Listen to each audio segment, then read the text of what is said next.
Good morning बच्चों। पिछले class में हम लोग एक वीडियो बनाए थे जिसमें हमने आपको बताया था कैसे स्मार्ट तरीके से 90 दिन में 90 प्लस नंबर प्राप्त करें बोर्ड एग्जाम 12th में। अर्थात आईएसी के बोर्ड एग्जाम में सिर्फ 3 महीना बच गया है। तो इस 3 महीने का फायदा लेकर हम किस प्रकार से 90 प्लस नंबर प्राप्त करें, इसके लिए हमने पैटर्न आपको समझाया था कि 12th बोर्ड का पैटर्न क्या कहता है, किस तरह के क्वेश्चंस पूछे जाते हैं, कितने नंबर के होते हैं, कितना टोटल होता है और कितना उसमें से बनाना पड़ता है।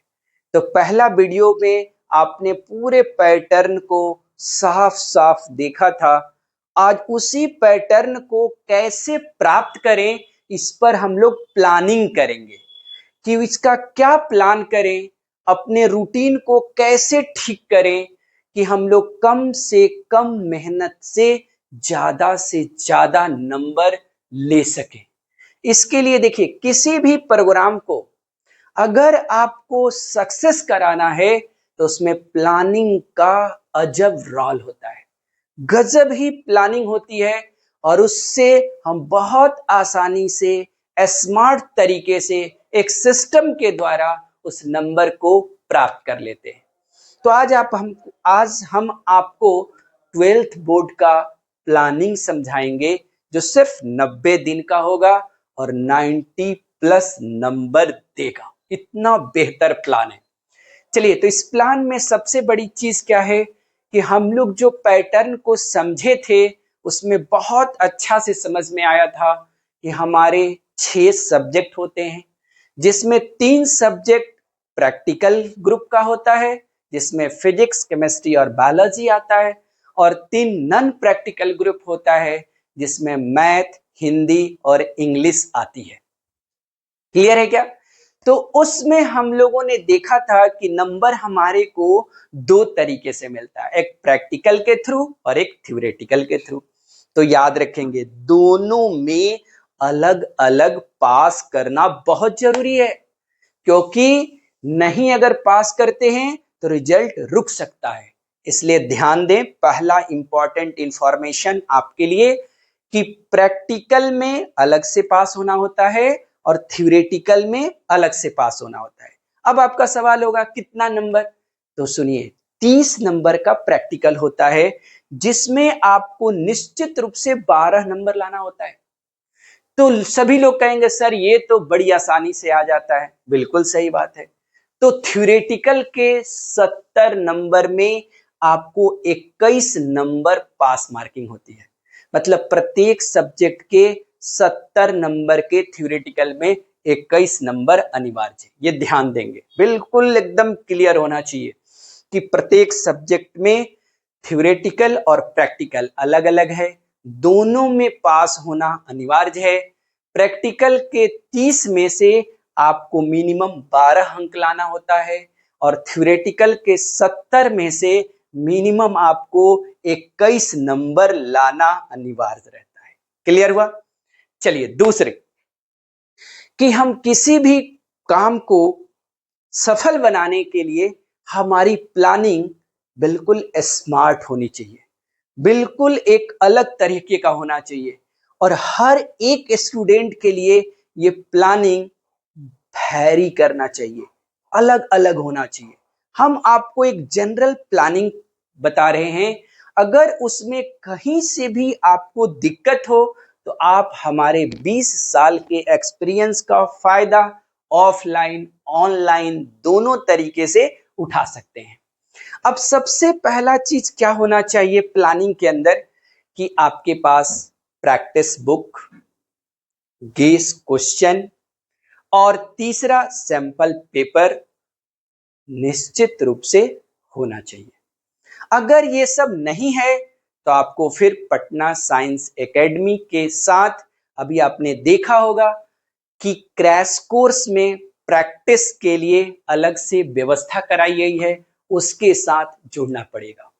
अगर आपके पास ये सब है, सैंपल पेपर है, गेस क्वेश्चन बहुत सारे आप जानते हैं पब्लिकेशन से आता है, मॉडल पेपर आता है, तो देखिए ये जो 12th का एग्जाम है ये ज्यादा पढ़ने वाला नहीं है, स्मार्ट वर्क करने वाला है। मतलब डेली आप कम से कम एक सैंपल पेपर का प्रैक्टिस कीजिए। आप जब ध्यान से देखेंगे तो प्रत्येक चैप्टर में मैक्सिमम 50 ऑब्जेक्टिव होते हैं, मैक्सिमम बता रहा हूं, और वो आप डेली कर सकते हैं। डेली एक चैप्टर का ऑब्जेक्टिव बना सकते हैं, डेली एक चैप्टर का सब्जेक्टिव क्वेश्चंस का प्रैक्टिस कर सकते हैं। प्रैक्टिस करने में भी एक अच्छा सा आप कंसेप्ट लगा सकते हैं, जिससे आप बिना मेहनत का इसे बहुत दिनों तक अपने पास रख सकते हैं। और इसके लिए प्लानिंग क्या होनी चाहिए कि सबसे पहला चीज कि आपके दिमाग में ये पता होना चाहिए कि मेरा 24 मंथ 2 साल का ये आईएएससी का कोर्स था, जिसमें से 20 महीने से ज्यादा टाइम खत्म हो चुका।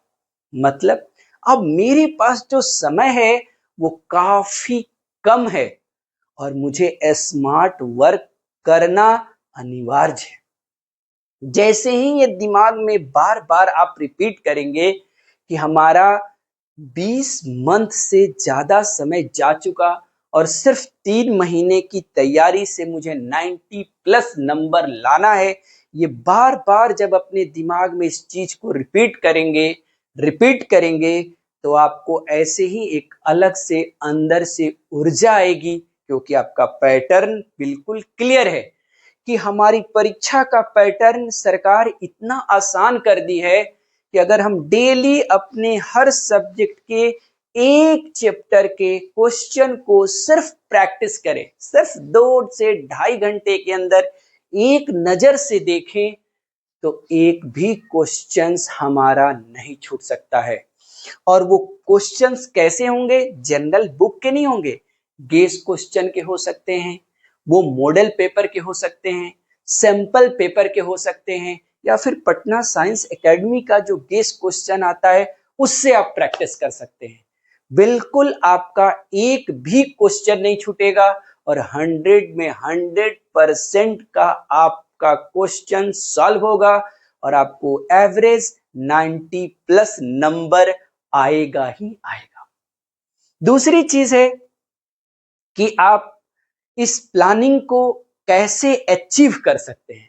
मतलब जो भी हम प्लान कर रहे हैं ये डेली के रूटीन में हमारे पास कैसे आना चाहिए, क्योंकि दिमाग एक ऐसी चीज है जो कुछ भी आप इसके अंदर डाल देते हैं इसका प्रभाव मन पर पड़ता है और मन का प्रभाव तन पर पड़ता है, अर्थात हमारी बॉडी उसी तरह से उसी सिस्टम में ढल जाती है। तो आपको अब बिल्कुल प्रत्येक दिन उठते के साथ ही आपको याद दिलानी चाहिए कि अब मेरी परीक्षा 3 महीना रह गया है, अर्थात 21 महीना समय मेरा खत्म हो चुका है और पूरे 24 महीने के सिलेबस को मुझे 3 महीने में प्राप्त करना है और वो भी 90 प्लस नंबर के साथ। जैसे ही इस तरह की बार बार दिमाग में जब बातें आएगी, आपका मन अपने आप चेंज होगा और मन का प्रभाव तन पर पड़ेगा और अपने आप आपका पैटर्न धीरे धीरे आपके अंदर उतरना शुरू हो जाएगा। अब तीसरी सवाल आती है कि रोज प्रैक्टिस करने के लिए प्रत्येक दिन का रूटीन कितना घंटे का होना चाहिए या डेली हम कितना घंटे पढ़ें। तो हम लोग अगले वीडियो में इसको देखेंगे कि अपने प्लान को अचीव कैसे कर सकते हैं। जो भी हमने प्लानिंग किया उस प्लानिंग को अचीव करने का डेली रूटीन क्या होना चाहिए और उसको कैसे फॉलो करें। धन्यवाद।